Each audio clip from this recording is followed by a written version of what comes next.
Hello friends, అందరికీ నమస్తే అండి. మరొక ఇంట్రెస్టింగ్ టాపిక్‌తో మీ ముందుకైతే వచ్చాను. సో, ఇప్పుడు మనకు కౌశలం పరీక్షలైతే జరుగుతున్నాయి గదా! సో, ఇందులో కమ్యూనికేషన్ స్కిల్స్ మీద మనకొక 3 క్వెషన్స్ అనేటివి రావడం జరుగుతుంది. సో, మనకక్కడ క్వెషన్ అనేది డిస్‌ప్లే అవుతుంది. సో, వాటికి మనము ఆడియో రూపంలో ఆన్సర్ అనేది ఇవ్వాలనమాట. చాలా ఈజీ టాపిక్ అండి ఇది మాత్రము. సో, దీంట్లో మీరు ఈజీగా ఒక 15 పాయింట్స్ ఆర్ 15 మార్క్స్ అనేటివి తెచ్చుకోవచ్చు. సో, ఈ యొక్క 3 క్వెషన్స్ అనేటివి ఏ విధంగా వస్తాయనేది నేను మీకు ఇప్పుడు ఈ వీడియోలో అయితే చెప్తాను. అలానే ముఖ్యంగా మనము రీసెంట్‌గా ఒక వీడియో అయితే చేసాము. ఈ యొక్క కౌశలం, ఈ యొక్క కమ్యూనికేషన్ స్కిల్స్ మీద ఇలాంటి క్వెషన్స్ రావచ్చని. ఒక 10 క్వెషన్స్ అనేటివి అందులో యాడ్ చేసి అయితే చెప్పాననమాట. అందులో ఒక 2 క్వెషన్స్ అయితే రావడం జరిగింది. ఆ 10లో 2 అయితే చాలా మందికి వచ్చాయని చెప్పి నేను రివ్యూ అయితే తీసుకున్నాననమాట. సో, ఇప్పుడు గూడా మనకు ఈ వీక్‌లో జరుగుతున్నటువంటి అసెస్‌మెంట్‌లో కొన్ని క్వెషన్స్ అనేటివి నేను నోట్ చేసుకున్నాను. సో, వాటిని కూడా ఈ వీడియోలో అయితే చెప్పి టోటల్‌గా 20 క్వెషన్స్ అనేటివి ఎక్స్‌ప్లెయిన్ చేస్తాను. ఇలాంటి క్వెషన్స్ అనేటివి రావచ్చు. మాక్సిమం కమ్యూనికేషన్ అనేది ఇక్కడ స్కిల్ అసెస్మెంట్ ఎందుకు పెడుతున్నారంటే, మీకు ఇంగ్లీష్ నాలెడ్జ్ ఉందా లేదా? కమ్యూనికేట్ అవుతారా లేదా? అని చెప్పి మనకు ఒక టెస్ట్ అనమాట ఇది. ఈజీగా ఉంటుంది. కొంచెం మీరు భయపడకుండా మాట్లాడొచ్చు. నేను కొంతమందిని అడిగిన విషయం ఏంటంటే, కొంతమంది సచివాలయాల్లో తెలుగులో అయినా చెప్పండి పర్లేదు అని చెప్పారనమాట వాళ్ళకి. మీకు ఇంగ్లీష్ రాదనుకోండి, మీరు తెలుగులో అయినా మాట్లాడండి. ఓకేనా? మీరు కమ్యూనికేట్ అవుతారా లేదా అనేది కంపెనీకి తెలియాలి. ఓకేనా? ఆన్సర్ అనేది ఇవ్వగలరా లేదా అనేది. ఓకేనా? కొంచెం ఇంగ్లీష్, కొంచెం తెలుగు ఇలా కంబైన్ చేసన్నా చెప్పండి. లేదు ప్రాపర్‌గా మీకు ఇంగ్లీష్ వచ్చనుకుంటే ఇంగ్లీష్‌లో మాట్లాడండి. ఓకేనా? ఇక టాపిక్‌లోకైతే వెళ్దాం. ఆ 20 క్వెషన్స్ గురించి ఒకసారి నోట్ చేసుకుందాం. ఒకసారి మీరు ఇక్కడ చూడండి. ఫస్ట్ ఆఫ్ ఆల్ ఇక్కడ నేను క్వెషన్స్ అనేటివి రెడ్ కలర్‌లో మార్క్ చేసినట్టు మాత్రము అసెస్మెంట్స్‌లో అయితే వచ్చాయన్నమాట. మీకు ఇదే ఒక కీ నోట్‌గా అయితే చెప్తున్నాను. రెడ్ మార్క్‌లో వచ్చిన వాటిని మాత్రం పక్కాగా గుర్తుపెట్టుకోండి. వీలైతే ఆన్సర్‌ని స్క్రీన్‌షాట్ కొట్టుకోండి. ఓకేనా? ఫస్ట్ ఇలాంటి క్వెషన్స్ అనేవి వస్తాయని చెప్పి మనం మొదట్లో అయితే వీడియో చేసాము. అందులో వచ్చిన క్వెషన్స్ అసెస్మెంట్‌లో వచ్చినటువంటి క్వెషన్స్‌నే ఇక్కడ మీకు డిస్‌ప్లే అయితే చేస్తున్నాననమాట. ఒకసారి చూసుకున్నట్లయితే ఇంట్రొడ్యూస్ యువర్ సెల్ఫ్ ఇది బేసికల్లీ ప్రతి కంపెనీ, ప్రతి ఇంటర్వ్యూలో ఖచ్చితంగా వచ్చే క్వెషన్ ఇది ఉంటుందనమాట. ప్రతి ఒక్కరు కూడా మీకు ఇంట్రొడ్యూస్ యువర్ సెల్ఫ్ అని చెప్పినప్పుడు ఖచ్చితంగా ఇలా చెప్పాలి. ప్రతి దానికి, ప్రతి కంపెనీకి కూడా ఈ క్వెషన్ అనేది వస్తుందనమాట మీకు. ఓకేనా? ప్రతి దాంట్లో కూడా ఉపయోగపడుతుంది. ఇంట్రొడ్యూస్ యువర్ సెల్ఫ్ అంటే. ఓకేనా? దీనికి ఆన్సర్ అనేది ఎలా చేయాలంటే, మై నేమ్ ఈజ్ అని చెప్పి మీ నేమ్ చెప్పండి. ఐఎమ్ ఫ్రమ్ ఎక్కడి నుంచి అని చెప్పి చెప్పండి. ఐ కంప్లీట్ మై క్వాలిఫికేషన్ అని చెప్పి ఇక్కడ మనకు క్వాలిఫికేషన్ అనేది ఐ కంప్లీట్ మై గ్రాడ్యుయేషన్ ఇలా చెప్పాలి. ఐ కంప్లీట్ మై బీటెక్ ఇలా చెప్పాలన్నమాట. ఓకేనా? I am a hard working and positive person. I enjoy learning new things. For example, I completed an online course to improve my communication skills. My hobbies are reading, listening to music and helping my family. చాలా సింపుల్గా answer అనేది ఇక్కడ ఇచ్చారు చూడవచ్చు. ఇక్కడ మీరు అక్కడ బ్రాకెట్లో యువర్ నేమ్ అని ఉంది కదా. యువర్ నేమ్ వచ్చే సమయానికి మీరు మీ పేరు చెప్పాలి. My name is Ravi. I'm from Nellore. I complete my graduation ఇలా చెప్పాలన్నమాట. ఓకేనా? నెక్స్ట్ వచ్చేసి చూడండి, why do you want a job. Basically ఇక్కడ క్వశ్చన్స్ అనేటివి అసెస్మెంట్లో ఎలా వచ్చాయంటే, why do you want a work from home job అని చెప్పి అంతే రావడం జరిగిందనమాట. ఇలా వచ్చినప్పుడు దానికి ఆన్సర్ అనేది ఇక్కడ మీరు ఇలా చెప్పాలన్నమాట. I want a job to become independent and support my family. I also want to gain work experience and improve my skills. For example, when I practised computer skills at home, I realised I enjoy working and learning new things. Having a job will help me to grow. ఓకేనా? ఇక్కడ answer అనేది ఇలా చెప్పాలి. ఇక్కడ దీని meaning ఏంటంటే, I want a job to become independent and support my family. అంటే నేను ఇండిపెండెంట్గా నా కాళ్ళ మీద నేను నిలబడాలనుకుంటున్నాను, నా ఫ్యామిలీకి సపోర్ట్ చేయాలనుకుంటున్నాను. I also want to gain work experience and improve my skills. నా యొక్క వర్క్ చేసేటువంటి పనిని నేను ఎక్స్పీరియన్స్ అనేది పెంచుకోవాలనుకుంటున్నాను, స్కిల్స్ ఇంప్రూవ్ చేసుకోవాలనుకుంటున్నాను అని చెప్పి ఎగ్జాంపుల్గా కంప్యూటర్ స్కిల్స్ అనేటివి నేను ఇంట్లోనే నేర్చుకున్నాను. వాటి మీద నేను వర్క్ చేసి జాబ్ తెచ్చుకొని ఇంప్రూవ్ చేసుకోవాలనుకుంటున్నాను అని చెప్పని ఇక్కడ మనకు ఆన్సర్ అనేది ఇవ్వడం జరిగిందనమాట. నెక్స్ట్ వచ్చేసి ఇలాంటి క్వశ్చన్స్ కూడా రావచ్చు. మీకు ఇక్కడ నేను కమ్యూనికేషన్ స్కిల్ అసెస్మెంట్లో ఇలాంటి క్వశ్చన్స్ వస్తున్నాయని చెప్తున్నాను కాబట్టి, మీకు ఇక్కడ ఈ యొక్క వర్క్ ఫ్రమ్ హోమ్ జాబ్స్కి సంబంధించినటువంటి అసెస్మెంట్లోనే కాకుండా, అంటే కౌశలం పరీక్షలలోనే కాకుండా చాలా రకాలుగా మీకు ఉపయోగపడతాయి. ఏదైనా ఇంటర్వ్యూకి వెళ్ళినప్పుడు ఇలాంటి క్వశ్చన్స్ మీరు ఫేస్ చేయాలి ఉంటుందన్నమాట. ఒకసారి నేర్చిపెట్టుకోండి. చాలా మంచి టాపిక్ ఇది మాత్రం నన్ను అడిగితే. చాలామంది కూడా భయపడుతున్నారు ఈ టాపిక్ గురించి. ఇక్కడ చూడండి, my strengths are communication, patience and quick learning. I always stay positive and try to give my best in all task. ఇలా ఆన్సర్ అనేది స్ట్రెంగ్త్స్ మీద అయితే ఇవ్వాలి. స్ట్రెంగ్త్ అంటే నీ బలం ఏంటి అని అర్థం. So what is your weakness, నీ వీక్నెస్ ఏంటి అంటే, my weakness is some times I focus too much on perfection and take extra time, but I'm working on balancing quality at speed అని చెప్పి ఇక్కడ మనకు ఆన్సర్ అనేది వచ్చిందనమాట. ఇక్కడ చూడండి రెడ్ మార్క్ వచ్చింది చూడండి, రెడ్ కలర్లో మనకి ఇక్కడ క్వశ్చన్ అనేది ఉంది. డిస్క్రైబ్ యువర్ డైలీ రొటీన్, ఈ క్వశ్చన్ అనేది వచ్చిందనమాట, అసెస్మెంట్లో వచ్చింది. సో దీనికి ఆన్సర్ అనేది ఎలా చేయాలో చూద్దాం. సో ఇక్కడ చూడండి, I start my day early, plan my tasks and prioritise important work, I make sure to complete my responsibility on time and stay organised. So ఇక్కడ చూడండి, సో నేను డైలీ ఇక్కడ మనకు లేవంగానే నేను ఈరోజు ఏం చేయాలి అని టాస్క్లు అనేవి సో నేను ప్లాన్ చేసుకుంటాను. సో ఏదైనా ఇంపార్టెంట్ వర్క్ ఉంటే దానికి ప్రియారిటీ అయితే ఇస్తాను, అదేవిధంగా నా రెస్పాన్సిబిలిటీస్ అన్నింటినీ కూడా నేను ఫాలోఅప్ చేస్తాను సో అని చెప్పని చెప్పారనమాట. డైలీ రొటీన్ అనేది ఇలా ఉంటుందని చెప్పి చెప్పారనమాట. సో ఇలా కాకుండా మీరు ఇంకో రకంగా కూడా ఆన్సర్ అనేది చేయవచ్చు అనమాట. సో దాన్ని ఎలా చేయాలంటే, సో దానికి నేను ఇప్పుడు సింపుల్గా చెప్తాను చూడండి. సో నీ డైలీ రొటీన్ ఏంటంటే, సో పొద్దున్న లేచినప్పటి నుంచి సాయంత్రం వరకు ఎలా చేస్తామని చెప్పి ఎలా చెప్పాలంటే, I wake up early in the morning at around 6 AM, I fresh up and take breakfast, then I study or practice skills like English and computer typing. For example, I practicing typing for 20 minutes every day to improve speed. In the evening, I help my family with household work and sometimes go for a walk. At night, I plan for a next day and go to sleep. ఇలా చెప్పాలన్నమాట. అంటే నేను morning లేచినప్పటి నుంచి so fresh up అయ్యి breakfast తీసుకుంటాను. So తర్వాత మనం వచ్చేసి ఈ యొక్క స్కిల్స్ అనేవి ఇంప్రూవ్ చేసుకుంటూ ఉన్నాను, నేను కంప్యూటర్ టైపింగ్ అనేది చేసుకుంటూ ఉన్నాను. తర్వాత వాటిని ప్రాక్టీస్ చేస్తాను ఒక 20 minutes. ఆ తర్వాత ఫ్యామిలీతో నేను గడుపుతాను, ఫ్యామిలీకి వర్క్ చేస్తాను. సో ఈవినింగ్ టైంలో వాక్కి వెళ్తాను, అలా బయటికి నడుచుకుంటూ వెళ్తాను. సో నైట్ వచ్చేసి మళ్ళీ నా నెక్స్ట్ డే ప్లాన్స్ ఏంటనేటివి ప్లాన్ చేసుకుంటాను, నిద్రపోతానని చెప్పి ఇట్లా ఆన్సర్ అనేది చెప్పాలన్నమాట. సో ఈ పీడిఎఫ్స్ అన్నింటినీ కూడా నేను మీకు డిస్క్రిప్షన్లో మన యొక్క టెలిగ్రామ్ ఛానల్ అయితే పోస్ట్ చేస్తున్నాను. సో మీరు ఒకసారి డౌన్లోడ్ చేసి పెట్టుకోండి, మీకు యూజ్ అవుతుందన్నమాట. సో ఇక్కడ చూడండి ఇంకో క్వశ్చన్ అనేది ఇలా వచ్చిందనమాట, ఒకరికైతే రావడం జరిగింది ఈ క్వశ్చన్ అనేది, వాళ్ళు నాకు చెప్పారు. How do you handle conflict at work?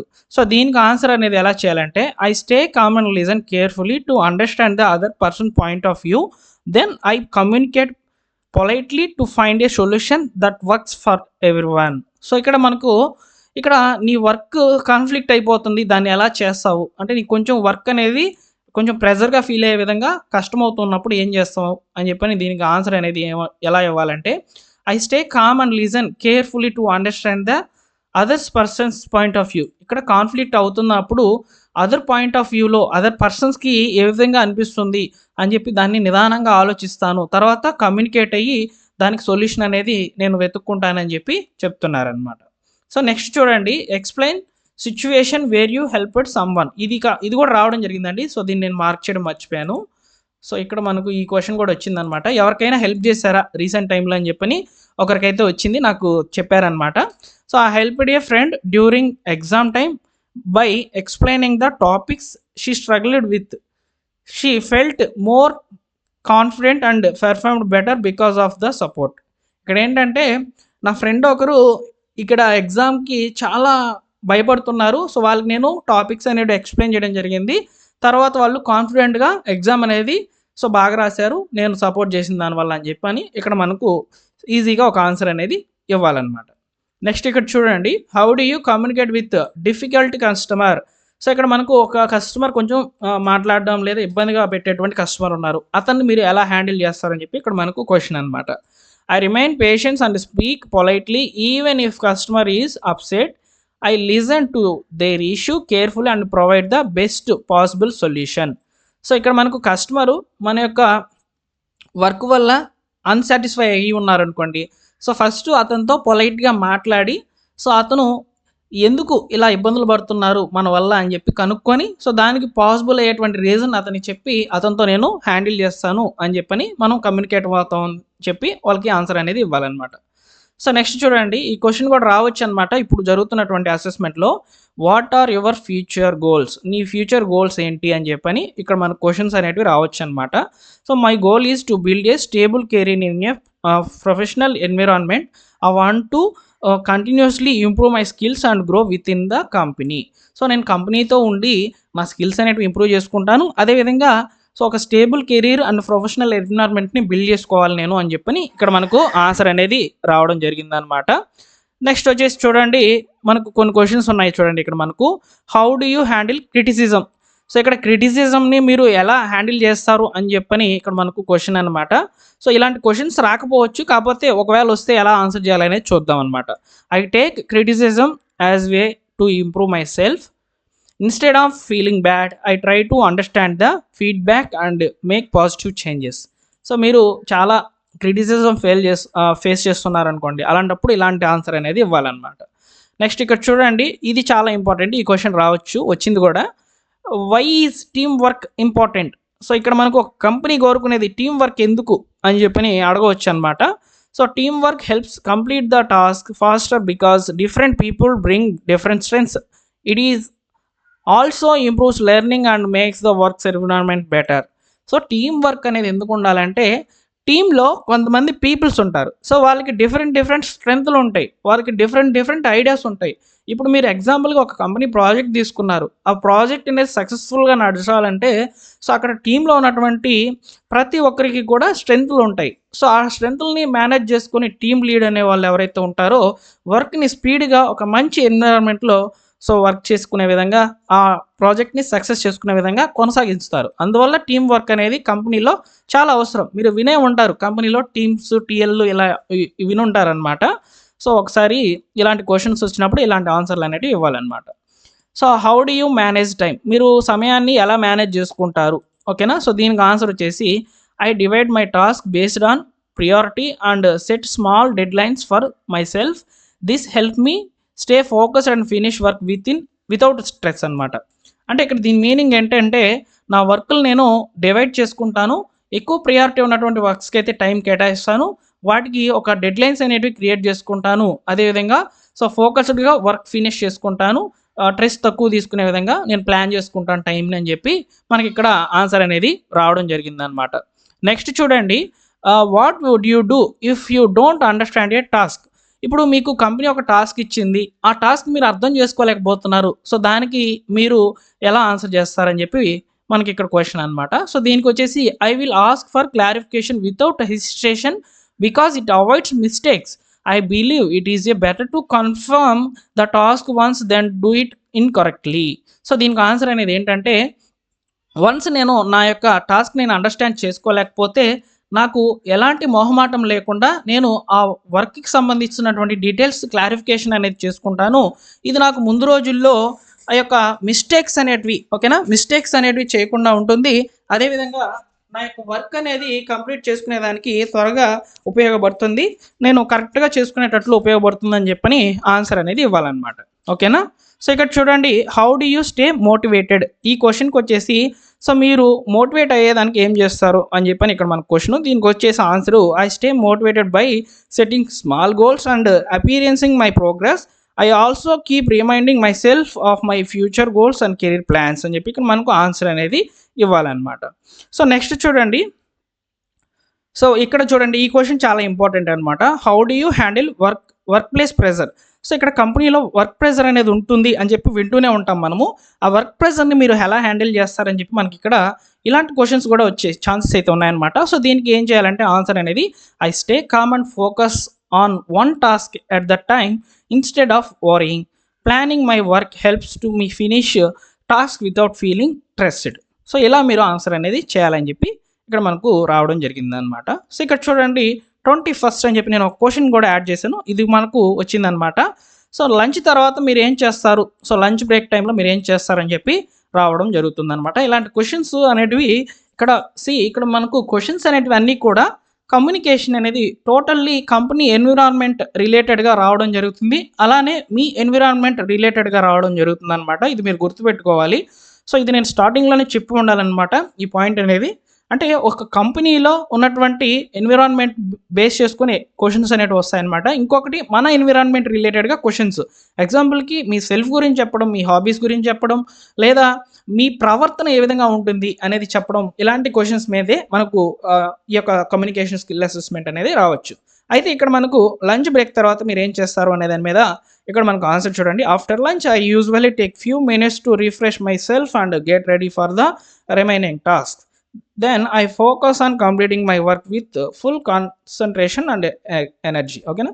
So lunch తర్వాత నేను ఒక ఫ్యూ మినిట్స్ అనేటివి రిఫ్రెష్ అవుతాను. సో రిఫ్రెష్ అంటే ఇక్కడ కూర్చొని కామ్గా ఉంటాను. తర్వాత మళ్ళీ నా రిమైనింగ్ టాస్క్ మీదకైతే నేను వెళ్ళడం జరుగుతుంది. ఫోకస్గా వర్క్ కంప్లీట్ చేసుకుంటాను. కాన్సన్ట్రేషన్ అనేది కూడా ఉంటుంది.